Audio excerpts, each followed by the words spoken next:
निकाह करा, वलीमा करा, दावतें उड़ाई, पाकिस्तान की हाँ पाकिस्तान की जितने भी टूरिज्म प्लेस है वहां पे जाके टहली, अपने पति के साथ में घूमी, हाथ में हाथ डाल, सब कुछ किया। आपने अंजू को और सीमा हैदर को अलग अलग पलड़े में रख दिया।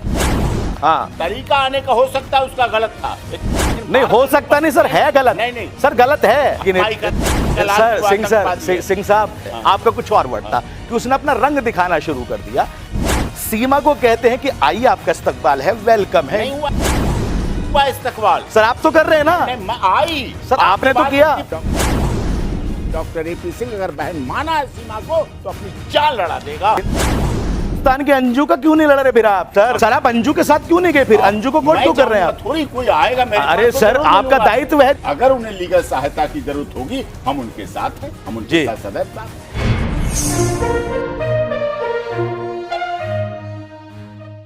नमस्कार, आदाब, मेरा नाम है अफीक कुरैशी हिंदुस्तानी और आप एन भारत देख रहे हैं।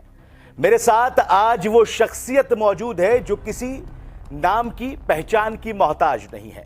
बात कर रहा हूं डॉक्टर एपी सिंह की, जो कि वरिष्ठ वकील हैं सुप्रीम कोर्ट के, और इनको आपने बड़े बड़े मुकदमे लड़ते हुए देखा होगा, जिनमें से दामनी का केस था, निर्भया कांड यानी, और किसान आंदोलन वाला मामला भी इन्होंने संभाला।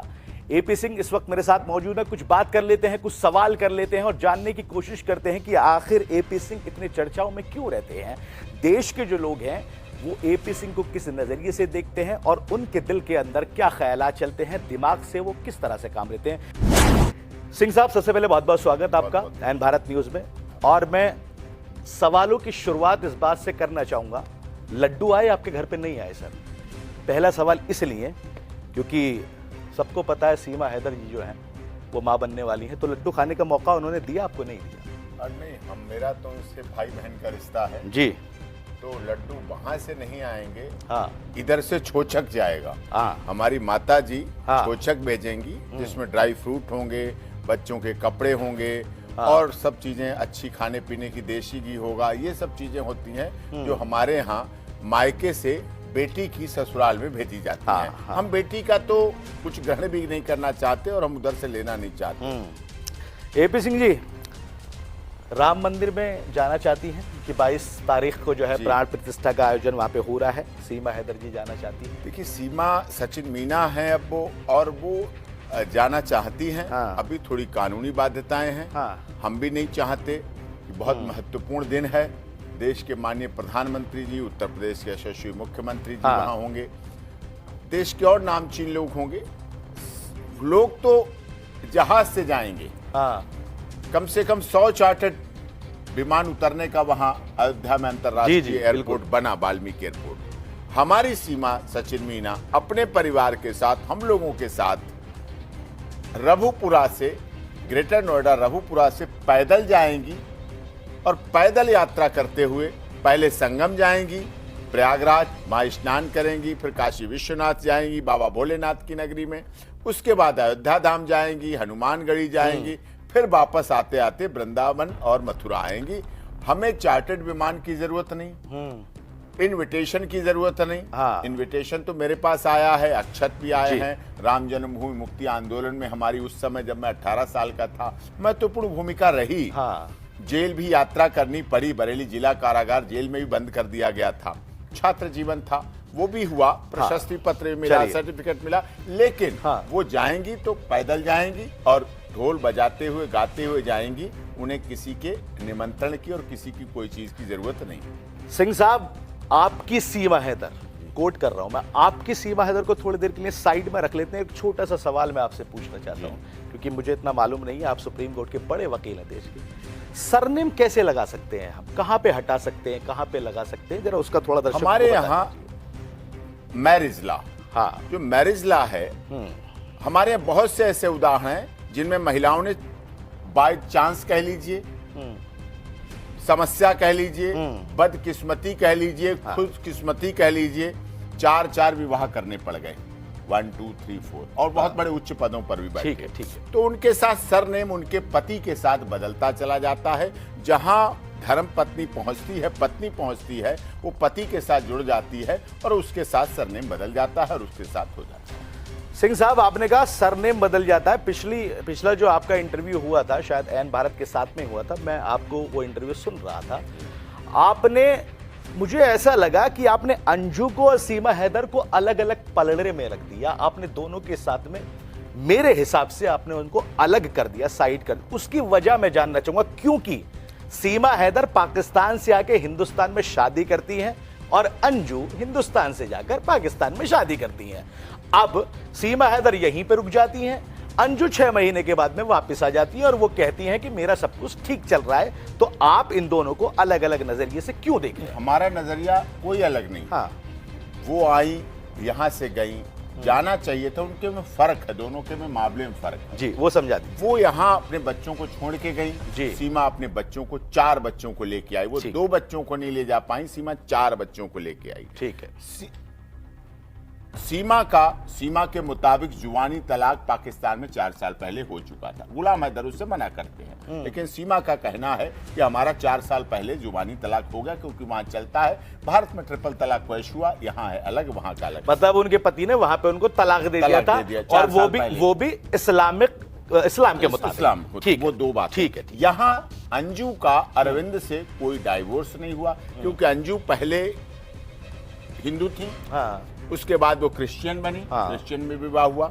उसके बाद बिना तलाक के, बिना बताए, बिना किसी परिवार के पूछे, किसी को सूचना के, जयपुर कह के वो पहुंच गई पाकिस्तान। वहां जाके वो तो सोशल मीडिया का समझ लीजिए जो पता चल गया, ये सब हुआ। हाँ। नहीं, अरविंद जी तो यहीं ढूंढते रहते राजस्थान में, और Rajasthan police habeas corpus writ में जयपुर हाई कोर्ट में पेश होती रहती, ढूंढवाती रहती कि बीबी को ढूंढो, पति। मेरे ख्याल से ऐसे ही ढूंढते रहते जैसे सीमा हैदर के पति पाकिस्तान में उनको ढूंढ रहे थे, क्योंकि उनके पति का ये कहना है कि उनका डिवोर्स हुआ ही नहीं। हाँ, वो ये कह रहे हैं। हाँ। हमारे साथ भी डिबेट में कई बार हुआ जी। लेकिन वो उसमें भी गच्चा खा जाते हैं। अच्छा। एक बहुत बड़े न्यूज चैनल पर डिबेट शुरुआत में चल रही थी, तो सवाल जवाब चल रहे थे। मेरा पहला अवसर था जब न्यूज चैनल ने गुलाम हैदर साहब को हमारे सामने जोड़ा। ठीक है। तो हमने पूछ लिया, मेरी भी क्यूरियोसिटी थी, उस समय मामला भी था, 8 महीने पहले की बात और थी, अब की बात और है। तो मैंने क्या गुलाम हैदर साहब आपकी धर्मपत्नी थी? मैं कह रहा हूँ थी, आप कह रहे हैं। तो क्या वो स्पाई थी, जासूस थी, आतंकवादी थी? क्या उनसे वहां मिलते थे आतंकवादी संगठन? क्या फंडिंग होती थी? क्या ये सब कुछ होता था? वो समझ नहीं पाए हमारी बात को, या हम जो घुमाव से पूछ रहे थे उसको नहीं। उन्होंने कहा 4 साल से हमें कोई मतलब नहीं था, 4 साल से हमें कुछ पता नहीं सीमा आतंकवादी है, जासूस है, नहीं है। वो इसमें जवाब दे गए, अगर वो कहते हैं आतंकवादी है तो फंस रहे थे, जासूस है, स्पाई है तो फंस रहे थे। अगर वो ये कह देते कि नहीं है, कौन कह रहा है? लेकिन सिंह साहब, यहाँ पे आपने ये साबित नहीं करवाया कि उनका डिवोर्स हुआ है या नहीं हुआ है। वो मैंने पूछा। हाँ, वो मैंने पूछा उनसे, तो उन्होंने कहा हमने कहा 4 साल से आपका संबंध नहीं है, तो वो फिर चुप हो गए एकदम। हमने कहा अभी आपने कहा 4 साल से हमें कुछ पता नहीं। ठीक है। अपनी बीवी, हमारा डाइवोर्स हम क्यों पूछें? हाँ। हम तो पूछेंगे सर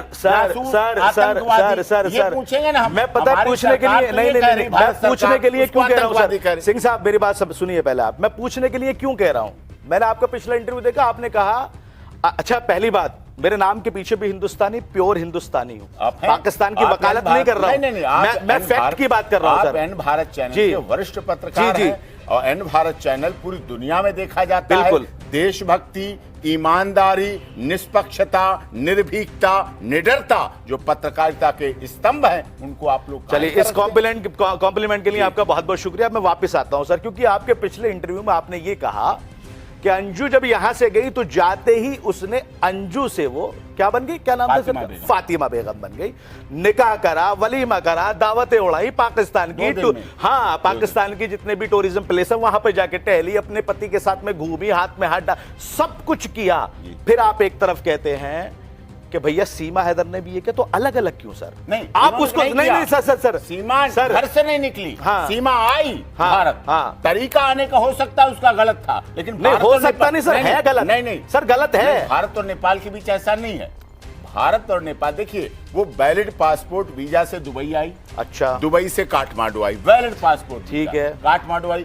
काठमांडू, भारत और नेपाल का रोटी और बेटी का रिश्ता है। हाँ। रोटी और बेटी का नाता है। ठीक है। वहां हम भी जाते हैं, आप भी जाते हैं। हाँ। वो ऐसी कोई पूछताछ नहीं है। अब कोई ऐसी जांच नहीं है, जाओ आओ जाओ और वहाँ सर्च होती है, अच्छा, तलाशी होती है, ठीक। कोई आपत्तिजनक चीजें, कोई इस तरह के ड्रग्स नहीं हो, कोई वेपन नहीं, वो उसके पास थे नहीं, तो उधर से इधर आ गई। कोई ऐसी थी नहीं कि पासपोर्ट दिखाओ, वीजा दिखाओ, आदमी चलिए, नहीं है। दिखाना तो पड़ा उनको भी, पासपोर्ट वगैरह सारी चीजें दिखानी पड़ी, और भी बातें हुई, नहीं। पूछताछ भी की गई कि आप कहाँ से आई हैं, क्यों आई हैं, मकसद क्या था, वो सारी चीजें नहीं, वो यहाँ हो रही, हाँ, यहाँ बॉर्डर पे नहीं, वहां उनके साथ में भी हुई है सर। मेरा आप सवाल नहीं समझ रहे, मैं ये कहना चाह रहा हूं सर, आप पाकिस्तान जाने वाली अंजू को तो आप ये कहते हैं कि उसने जाते ही अपना रंग, ये मेरा वर्ड है, हाँ। आपका कुछ और वर्ड था, कि उसने अपना रंग दिखाना शुरू कर दिया। सीमा को कहते हैं कि आइए आपका इस्तकबाल है, वेलकम है। नहीं हुआ इस्तकबाल सर आप तो कर रहे हैं ना। नहीं, आई सर, आपके आपने तो बाद किया। उसकी पुलिस कस्टडी हुई, हाँ। वो जेल गई, जी। जेल में रही, ठीक है। उसकी बेल हुई, ठीक है। उसके साथ में उसका पति रहा, ठीक जेल है। में, उसका ससुर रहा जेल में, ठीक है। बेल हुई, हाँ। बच्चे भटकते रहे उस दौरान, हाँ। बेल हुई, कोर्ट ने ऑर्डर किया, घर पे रहोगी, इस एड्रेस पे रहोगी, कहीं जाओगी तो हाँ। बताओगी, उसकी कंप्लाइंस कर रही है। अच्छा, अभी भी घर में रह रही है, अभी घर में रह रही, अभी घर से बाहर नहीं आ घर से सकती, बाहर नहीं आती। आज मेरे ख्याल से कहीं पे थी वो शायद, नहीं, वो खबर घर के सामने थी, घर के सामने घर थी। के सामने। अच्छा, तो वो फिर अब जो अयोध्या के जाने सामने। की बात कर रही हैं सर, हाँ, वो परमिशन हम लेंगे, आप तब लेंगे जाएंगे। अच्छा परमिशन। जब परमिशन अच्छा लेंगे। सिंह साहब, एक छोटा सा बड़ा सवाल है मेरा, ऐसे ही सेंसिटिव मामलों में एपी सिंह सबसे आगे निकलकर बिल्कुल मुखर होकर आवाज क्यों उठाता है? बस ये छोटा सा सवाल। देश और दुनिया के लोग विश्वास करते हैं, अगर सीमा सचिन मीना परिवार ने विश्वास किया और एपी सिंह को राखी बांधी, भैया दूज किया, हाँ। तो टीका केवल टीका नहीं है, ये राखी केवल राखी कच्चा हाँ, धागा बिल्कुल। नहीं है। इसको निभाने के लिए डॉक्टर एपी सिंह अगर बहन माना है सीमा को, तो अपनी जान लड़ा देगा हाँ। और उसको न्याय दिला देगा। और यही बात बांग्लादेश में भी है। सर, बांग्लादेश सर, की जब सोनिया अख्तर आई, सर, बांग्लादेश की सोनिया सर, अख्तर भारत में आई, सर, तो हिंदुस्तान के अंजू का क्यों नहीं लड़ रहे फिर आप सर? हमारे पास आएगा, सर तभी आएंगी वो, अगर आप उनको, आप कह रहे हैं एक तरफ कि जहां पर लोग जाके भटक जाते हैं, रास्ता नहीं मिलता, मैं उनके लिए मार्गदर्शक आज बन गया। भी हूं। सर आप अंजू के साथ क्यों नहीं गए फिर? अंजू को कौन मैं क्यों कर रहे हैं आप? थोड़ी कोई आएगा मेरे अरे पास, तो सर, जरूर आपका मिलूंगा। दायित्व है देश के लिए, आप बड़े अरे वरिष्ठ, आप बिल्कुल वकील है, आपकी पूरे देश बसर बात सुनता है, तो आप उनसे उनके कांटेक्ट कीजिए ना। आपका इन भारत पूरी दुनिया में देखा जाता है चैनल, अंजू भी देख रही होंगी, हाँ। सीमा भी देखेंगी, सोनिया अख्तर भी देखेंगी, जी। और लोग भी देखेंगे। अगर उन्हें लीगल सहायता की जरूरत होगी, हम उनके साथ हैं, हम उनके जी। साथ सदैव साथ हैं, हम उस समय भी साथ थे, हम अब भी साथ हैं। जी। लेकिन मेरा कहना उसमें यह था, अगर वो यहां से अब चली ही गई थी, जी। पहुंच ही गई थी, जी। तो फिर अब छोड़ के भी नहीं आना चाहिए था, वहां रहना चाहिए सर, वो था। ये कह रही हैं। वो इसलिए हो सर, वो जाता। ये कह हमारे रही हैं। देश में है क्या, हाँ। महिला आयोग तो है, ठीक है। महिला मंत्रालय है, ठीक है। महिला हेल्पलाइन है, ठीक है। महिला हेल्प डेस्क है, महिला थाना है, महिला के लिए फास्ट कोर्ट है, सब कुछ है। पुरुष आयोग कहाँ है? पुरुष हेल्पलाइन कहाँ है? हाँ। पुरुष हेल्प डेस्क कहाँ है? पुरुष थाना कहाँ है? पुरुष के लिए फास्ट ट्रैक कोर्ट क्यों नहीं है? पुरुष के लिए भी न्याय होना चाहिए, उसको भी मिलना चाहिए, संवैधानिक अधिकार उसको भी मिलना चाहिए। तो ये है। अच्छा सर, हमारे हिंदुस्तान की खूबसूरती ये रही है कि हम अगर रिश्ते निभाते हैं तो सरहद के पार भी निभाते हैं पूरे। और अगर हम किसी चीज को अपना मानते हैं तो दिल से मानते दिल से हैं। मानते हैं। हमारे लिए अगर रक्षाबंधन है तो हमारी अगर बहन निराकी किसी बांधी। सरहद के पार से भेजिए तो हम फिर भी रिश्ता निभाएंगे सर। और हम ये भी चाहते हैं कि जो इंसानियत हिंदुस्तान के अंदर दिखाई जा रही है वो बाकी मुल्कों में भी दिखाई जाए, होनी चाहिए। सर आपने कोट तो कर दिया यहाँ पे अरविंद साहब को कि अरविंद को इंसाफ नहीं मिल रहा, एक बार छोटी सी ये भी कह दीजिए ना कि जी सीमा जिनको छोड़ के आई है उनको मैंने अभी नहीं कहा अरविंद जी को इंसाफ नहीं सर, मिला। ठीक है। मैं ये कहने हाँ। का मतलब, अगर वो चली ही गई थी, हाँ। तो अब फिर दुखते क्यों? कुछ कुछ सर, यूं कह किया, तो रही है सर। कुछ कुछ यूं किया उन्होंने, अरविंद के जख्मों का इलाज, हाँ। मरहम भी लगाया तो कांटों की नोक सर, से। मैके नहीं आई। 6 महीने के बाद सर, फिर आ गई। सर, मैके नहीं आई अपने। मैके तो बच्चों को लेके जाती, सीमा बच्चों को अरे लेके सर, गई। छोड़ गई नानी के घर पे, अपने ससुराल में हो गया है कि नानी के यहाँ मजे ले रहे बच्चे, फिर आगे वापस मिलने के लिए नानी बच्चों से। के लिए कहीं नहीं वो थी, तो कह रही है अपने सर। पापा के पास थे, नानी के साथ नहीं सर, एक थे। मैं वो तो मिसाल दादी दे के रहा साथ। हूं, मैके में नानी के होती साथ है ना अलग सर। बात है, नानी हाँ, के ठीक है। साथ होना अलग बात है, हाँ। और पापा के साथ छोड़ के चली जाए वो अलग बात, दोनों में बड़ा फर्क है। ठीक है सर, ये बात। तो अब वो वापस जाएंगी? अब वो तो नसरुल्लाह जी का प्यार है। हाँ हाँ, तो आप इसको गलत ठहराएंगे फिर? मैं गलत नहीं ठहराऊंगा। तो प्यार करना चाहिए उन्हें, अच्छा। पूरा करना चाहिए, अच्छा। अधूरा नहीं छोड़ना चाहिए, अच्छा। कच्चा नहीं छोड़ना चाहिए। हाँ। हमारे यहाँ लैला मजनू, शीरी फरियाद, हीर रांझा, का प्यार रहा है। हमारे यहाँ सीता, सावित्री, गार्गी, अपाला, अनुसुईया, रजिया सुल्ताना और झांसी की रानी लक्ष्मीबाई, पद्मावत और हांडा रानी का प्यार रहा। अच्छा, एपी सिंह ने कभी मोहब्बत की है? नहीं, मेरे को मोहब्बत का समय नहीं मिला, मोहब्बत की नहीं या किसी ने नहीं की मोहब्बत मुझसे। मोहब्बत तो एक पक्षी थोड़ी होती साहब। पबजी खेलना मैं जानता नहीं था, पबजी खेलता होता। सर, सवाल पबजी पे भी याद आ गया मुझे सर, सवाल पबजी पे भी। पबजी भारत में बैन है सर। अब बैन तो भारत में पता नहीं क्या क्या है। नहीं, मैं सवाल पॉलीथीन भी बैन है सर, वो तो है बैन। गुजरात में शराब बैन है, बिहार में शराब बैन है। पकड़े जाते तो ट्रक के ट्रक पकड़े जाते, मैं इस बैन का क्या करूं? अच्छा, आदेश पालन कहाँ हो पाते हैं? Allahabad underworld Allahabad high court ने आदेश किया कि सभी सरकारी नौकरी वालों के बच्चे सरकारी स्कूलों में पढ़ेंगे। क्या लागू हुआ? नहीं। पॉलीथीन बैन हुई, लागू हुई नहीं। गुटखा, ये तंबाकू बैन हुए, नहीं लागू हुए, नहीं हो पाते हैं लागू। चलिए सर, ये तो मुद्दा था सचिन और सीमा सचिन और अंजू का। अब एक छोटा सा एक सवाल आपसे पूछता हूँ, क्योंकि 22 जनवरी को पूरे देश के अंदर एक त्योहार की तरह उसको मनाया जा रहा है, प्राण प्रतिष्ठा होने वाली है। अभी एक खबर आई थी, मेरे सहयोगी बता रहे थे कि कहीं पे इसके खिलाफ एक याचिका दायर की गई है इसको रुकवाने के लिए। इसको कैसे देखते हैं आप? मुझे उस याचिका के बारे में खैर जानकारी नहीं है जी, लेकिन लगाई गई हो याचिका को लगाना अधिकार है, हमारा संविधान देता है। डॉक्टर भीमराव अंबेडकर जिस संविधान निर्मात्री सभा के अध्यक्ष रहे, उनका संविधान अधिकार देता है तो मिलना चाहिए, कोई इसमें बात नहीं। लेकिन उसका फैसला माननीय न्यायाधीश को करना है, वो न्यायाधीश करेंगे। उस पर अभी मैं कुछ कहूँ लगाना उचित है या फैसला उचित है नहीं, वो अंडरवर्ल्ड कोर्ट का काम है, वो कोर्ट का काम करें। मैं उसमें कोई वकील नहीं हूं, मैं उसमें कोई पक्षकार नहीं हूं। ठीक है सिंह साहब, एक दिन सीमा जी को भी लेकर आइए और उनके साथ में हमारे चैनल का इंटरव्यू करवाइए, क्योंकि बहुत से लोग हैं जो सीमा जी को खुद सुनना चाहते हैं और साथ में आपके बैठ के सुनना चाहते हैं। बहरहाल आपका बहुत बहुत शुक्रिया आने के लिए, बहुत बहुत धन्यवाद। आपने अपने जो है शब्दों से हमारे दर्शकों को जानकारी दी, उसके लिए बहुत बहुत शुक्रिया। तो मेरे साथ में एपी सिंह साहब थे और एपी सिंह साहब जाने जाते हैं अपनी प्रखर आवाज के लिए, अपने अल्फाजों के लिए और सटीक खुशवाड़ी के लिए। चाहे किसी को गलत लगे या सही लगे, उनको बोलने से मतलब है, वो बोलते हैं कि ये गलत है, ये सही है। मैंने आपको 3 चीजें बताई। मैंने आपको निर्भया कांड बताया, मैंने किसान आंदोलन बताया और बड़ा मुद्दा अभी सीमा का भी बताया, जिसको लेके सिंह साहब जो है उनका मुकदमा देख रहे हैं, उनको लड़ रहे हैं और परमिशन की भी बात कही कि 22 जनवरी को सीमा को अयोध्या लेके जाएंगे। बहरहाल इस वक्त मेरे साथ इतना ही। देश और दुनिया की तमाम बड़ी खबरों के लिए लगातार आप जुड़े रहिए हमारे चैनल के साथ। लाइक, सब्सक्राइब और फॉलो कीजिए। तब तक के लिए दीजिए इजाजत।